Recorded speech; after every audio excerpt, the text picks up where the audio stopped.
so I'm not going to turn down her offer again. Thanks, Mom. You're welcome, Jana. I know how hard you worked for this.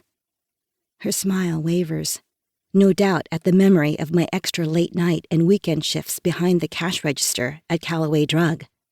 I had to cram in school, homework, extracurriculars, and, somewhere between all of that, sleep too. I needed to scrape up every last penny for this Orchards ticket, though. Mom shifting to part-time remote teaching was the best move for her health. She couldn't do the long drives to her full-time job in the city anymore. But according to Dad, this was perhaps not the best move for our family finances. The money for any fun stuff, from this festival to any of the paid events the Samuels High Associated student body set up for graduation, to even the drops of gas that exceed my to-school and work and back commute, comes out of my pocket. But it was worth it for a chance to see our favorite band. My chest tightens. I mean, my favorite band. Our would imply that I'm still going with my usually best friend, Maddy, but she's going with her boyfriend, Tyler, instead. We've been off balance since our fight earlier this week. What time is Nathan picking you up? Mom asks. Maddy was supposed to be my ride until our plans crumbled. I refused to let this ticket go to waste, so I hitched a ride with Nathan Clark, my friend from church. I didn't fill Mom in on the reason for the switch, but she knows the Clarks well enough that she convinced Dad it was fine for us to have a night out. Within those responsible limits, of course. Any time now, I say, zipping up my backpack.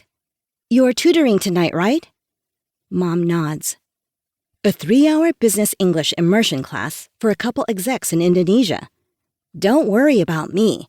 I've got some leftover pizza and a FaceTime date with your sister later. And you're sure you're all set to pick up your dad from his work retreat? Ah, the glamorous life of an accountant. A whole Saturday in a conference room, a forced awards dinner, then your teenage daughter as your designated driver. I'd meant my words to come off lighthearted, but Mom frowns, so I add, yes, I'll be home in time to grab the car and pick him up. Mom hasn't driven late at night since the car accident, and it's a sore enough spot that none of us have wanted to press her on it. It's easier for me to haul myself back from the concert and make the 40-minute trek to the conference resort than it is for us to make Mom claw through the fear that's set into her bones. My phone buzzes on top of my dresser. That must be Nathan. Maddy's meeting you there, then?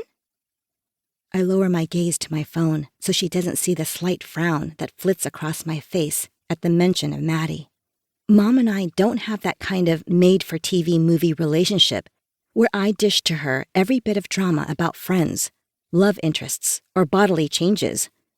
Before my sister Jackie went off to college, she and I used to scoff together at movie scenes where the gorgeous teen and her mother have a heart-to-heart about having sex for the first time, a topic that would be mortifying for us to detail to our mom, all while sitting on their perfectly made beds with their gross shoes on.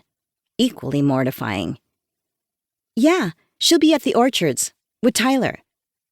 The truth, even if it paints an incomplete picture.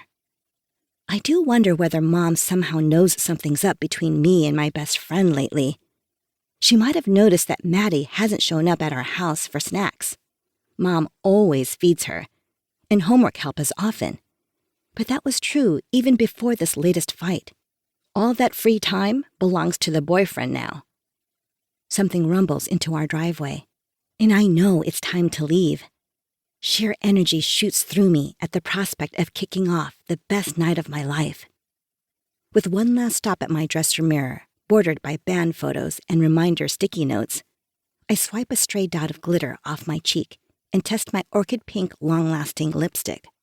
I tug down my denim cutoffs to hide where my dark brown tan shifts abruptly into sunless beige, then rearrange the straps of my loose white and turquoise tank.